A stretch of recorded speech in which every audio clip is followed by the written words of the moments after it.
असणारं पुण्य करावं लागतं। ती अवस्था त्या ठिकाणी असणारी शतानंद ऋषीची असल्यामुळं सर्व अवस्था असणाऱ्या वेगवेगळ्या आणि सर्वांच्या वृत्ती असणाऱ्या सांडून प्रभूच्या स्वरूपाची आवड तिथं निर्माण केलेली आहे। श्रीराम स्वदे सुवासिनी ब्रह्मविद्येच्या ब्राह्मणी बोधपुत्राच्या जननी सुखासनी मिरवती। ग्रंथकर्ते नाथांनी सांगितलेलं प्रभू रामचंद्राची अवस्था अशी, प्रभूला पाहणाराची अवस्था अशी, आई साहेब सीतादेवीची अवस्था कशी नाथ महाराज वर्णन करतात आहे का नाही। प्रभू रामचंद्रजीची अर्धांगिनी जी सीता आहे ना, सीतेच्या समोर सोबत चालणाऱ्या ज्या सुवासिनी आहेत त्या सुवासिनी म्हणजे कोण आहेत तर त्या असणाऱ्या ब्रह्मविद्येच्या असणाऱ्या त्या ठिकाणी दासी आहेत आहे का नाही। आणि त्या काय करतात, नातानीचं असणारं त्या ठिकाणी वर्णन केलेलं आहे की त्या बोधाचं असणारं कार्य करतात, बोध देतात, बोध जगताला काय करतात, बोध असणारं देण्याचं कार्य करतात आणि बोधाचं लक्ष असणारं त्या ठिकाणी पूर्णपणे करून त्या प्रभूच्या दिशेने त्या ठिकाणी जाऊ लागलेले। आई साहेब सीतादेवीच्या संगतीला त्या सुवासिनी सर्व हे कार्य त्या ठिकाणी करतात। ऐसिया सुवासिनी समस्ता निज बोधाच्या अक्षता घाली तीर गुणाताचे माथा लक्ष सर्वथा। अशा प्रकारच्या बोध रूपी ज्या सुवासिनी आहेत ना त्या सुवासिनी ब्रह्मविद्येच्या असणाऱ्या त्या ठिकाणी पूर्णपणे, कारण ब्रह्माचं ज्ञान सांगणारी एक एक ओवी म्हणजे एक एक सुवासिन आहे। त्यांनी असणारं त्या ठिकाणी हातामध्ये अक्षदा घेतलेल्या आहेत, त्या अक्षदा कशाच्या आहेत तर बोधाच्या आहेत आणि त्या बोधाच्या अक्षदा प्रभूच्या त्या ठिकाणी माथ्यावर टाकण्यासाठी या सुवासिनीचा अधिकार आहे।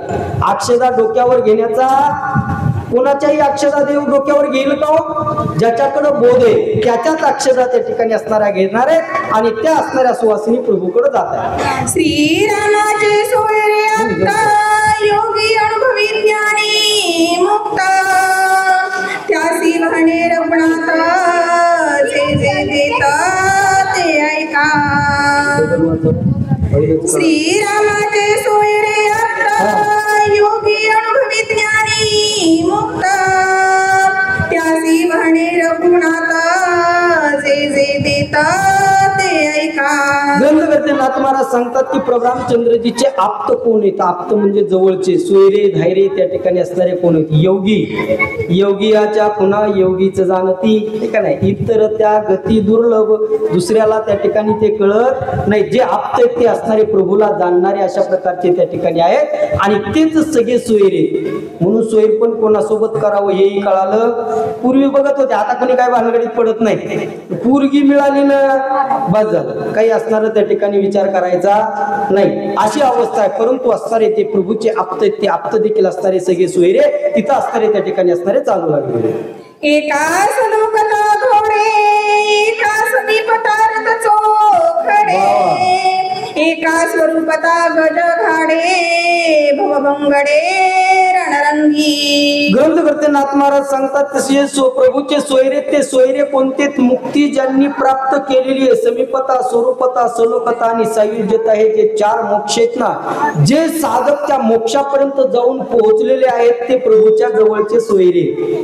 आता देवाचं सोयीर पण जोडायचं का बघा, आपला आपलं या चार मोक्षाचा असणारा एक एक तरी अधिकार आपल्याकडं पाहिजे, म्हणजे ते असणारे काय होतात, देवाचे सोयरे होतात। आपण काल परवा दिवशी माळ घातलेली असते बघा, आता देवापेक्षा उच्च आम्ही म्हणतो हे का नाही, देवाच्या भेटीचे असणारे देवाला जे भेटत नाही ते आम्हाला भेटतात अशी अवस्था त्या ठिकाणी होते। पण नाथ महाराज सांगतात की देवाला कोण आवडतं, चारही मोक्षापैकी एका तरी मोक्षाचा अधिकारी असावा आणि असे ते सोयरे प्रभूला त्या ठिकाणी आहेर घेऊन जाऊ लागले। काय अधिकार आहे महाराज, अशी असणारा अधिकार त्या ठिकाणी संपन्न हे घोड्यावर त्या ठिकाणी विराजमान झालेले आणि चालू लागलेले। सायुज्य चवर डोलावरी बैसविले निज धिकारी त्यासी जवळ नियादुरी क्षणभरी जाऊन नेली। कारण त्या ठिकाणी सायुज्यता नावाचा मोक्ष ज्या साधकानं प्राप्त केलेला आहे त्याला प्रभू क्षणभर देखील दूर जाऊ देत नाहीत, त्याच्या असणाऱ्या त्या ठिकाणी त्याला अगदी जवळ बसवतात, त्याला कुठल्याही प्रकारचं असणारं त्या ठिकाणी असणारं दुःख देत नाही, अशी अवस्था त्या ठिकाणी साधकाची आहे। म्हणून चारी मोक्षाचे अधिकारी रूपी जे सोयरे आहेत ना ते प्रभूच्या असणाऱ्या दिशेने जातात। भरुणी रजतम औषध नियंत्रे करुणी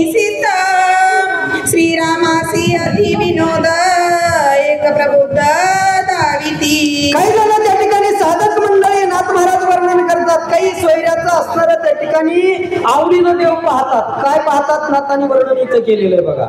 रजतम आणि सत्व या तिन्हीला अग्निरूपी असणाऱ्या त्या ठिकाणी वैराग्यानं जाळतात आणि त्याला शांतीचं प्रतीक निर्माण करतात ना. अशा सोयऱ्याची देखील देव काय करतो? वाह करतो. बघा ना, मी त्याच्याकडे किती वाईट गुण दिलते, पण सगळ्या वाईट गुणावर विजय मिळवला आणि माझ्यापर्यंत पोहोचला. अशी असणारी स्थिती कोणाची करतात? ते असणाऱ्या. कारण हे जगत कशानं भरलेलं आहे? 3 अवस्थेनं भरलेलं आहे का नाही. रजतम सत्व आहे ज्याचे अंगी, याच गुणे जगी वाया गेला. एक आपण चिंतन केला ना, कारण संत असणारे इतके शुद्ध ज्ञान सांगतात. एक तरी ओवी अनुभवावी. एक ओवी अनुभवण्यासाठी आपलं आयुष्य जरी खर्च केलं ना, तरी त्याच्यातून आलेला अनुभव आपल्या जीवनाचं सार्थक करणारा असतो. दुसरं नाही वाचायला भेटलं तरी हरकत नाही, एक तरी ओवी. तसं एका अभंगामध्ये गोड अशा प्रकारचं निरूपण आहे. एक नित्यपाठाचे 12 अभंग आहेत ना. आता तुम्ही कधी वाचतात का नाही मला काही संबंध नाही त्याचा, परंतु नित्यपाठाचे 12 अभंग आहेत. नित्यनेम आयुष्यामध्ये असला पाहिजे, माणसाने केला पाहिजे. काही ज्याचे नित्यनेम नाहीत ना, त्यानं मी म्हणतो जगताला ज्ञान सांगण्याचा त्याला अधिकार नाही.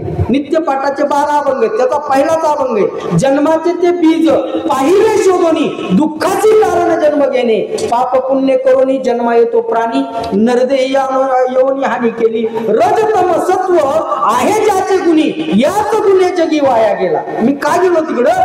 भगवान परमात्मा म्हणतायत की 3 गुण यांच्याकडे दिलते. रजतम सत्व आहे ज्याचे अंगी, याच गुणे जगी वाया गेला. वाया जाण्याची स्थिती याच्याकडे होती, पण त्यानं वैराग्य रूपी अग्नी लावला, त्याला जाळ आणि त्या अग्नीलाही शांत केलं. आणि तो साधक माझ्याकडे येऊ लागलेला आहे, तो स्वयं माझ्याकडे येऊ लागलेला आहे. याचा आनंद कोणाला होतो? देवाला त्या ठिकाणी होतो, असं नाथांनी इथं प्रतिपादन केलं. चैतन्य अग्निदेवोनी देही ममता जाळली हवाई, गगना सौसळोनिया पाही, ठाईच्या ठाई निवाली. चैतन्य रूपी अग्नी असणारा शरीरामध्ये प्रगट केला आणि ममता रूपी असणारा त्या ठिकाणी माया जी होती ना, तिला जाळलं आणि तो आनंद ब्रह्मांडामध्ये पोंगला. काय गोड आहे का नाही? चैतन्य रूपी अग्नी. अरे सुंदर विषय होऊन गेला माग. काही साधक मंडळी, काही साधू संतांनी फक्त परमार्थ आपल्याला लोण्यापर्यंत शिकवला, पण नाथांनी त्याच्या पुढे जाऊन सांगितलेलं आहे. लोण्याचा जर विचार केला तर हे सार आहे, परंतु ते जर भरपूर दिवस घरात ठेवलं तर त्याची घुरट घाण येते. मग त्या तुपाला त्या ठिकाणी सार जर टिकवून ठेवायचं असेल तर वैराग्य रूपीने अग्नीनं त्याला जाळावं लागतं. मग तूप होतं आणि तूप झाल्याच्या नंतर पुन्हा कितीही दिवस टिकून राहतं. तुपाची अवस्था म्हणजे ब्रह्मस्वरूप साधकाची अवस्था सांगितली नाथाने. बघा, तूप घट्ट जर झालं ना ते, आणि त्याला जर जमिनीवर टाकलं ना, असं जर बोट फिरवलं तर लहान लहान कण त्याच्यामध्ये दिसतात. म्हणजे हे जग आहे.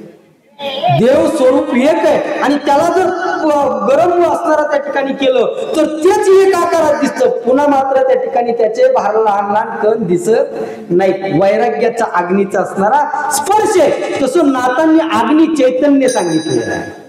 काय सांगितलेलं आहे? चैतन्य रूपी अग्नीनं माया रूपी असणारे जे ब्रह्मांड आहे त्याला जाळलं.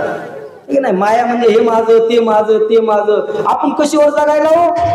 ही माझे, ते माझे, त्यांच्यामुळं चाललंय, माझ्यामुळं चाललंय. पण हे कुणाचे आहेत का? नाही कुणाचे. कुणी तुझे नव्हे रे कोणी, अंती जाशील एकल्या प्राण्या, माझे माझे म्हणून. बहीण कुणाची, भाऊ कुणाचे, कोण कुणाचे, सगळे सोयरे. मेल्या मागे सर्व राहिले, तुटतील धागे दोरे.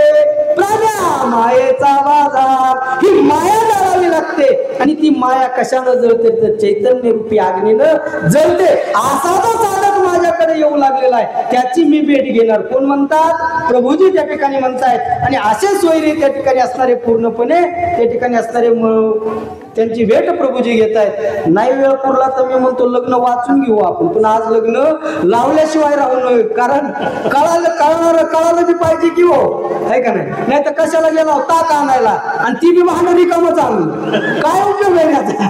काय ऐकत पुढनाथ महाराज बोलतात ते ऐकू आपण. सलो बलो भाच्याची सुंदरी, विवेके जाळून टाकलेल्या दुरी. वा वा. त्या पडती जनावरी, उरी शिरी जाळीता.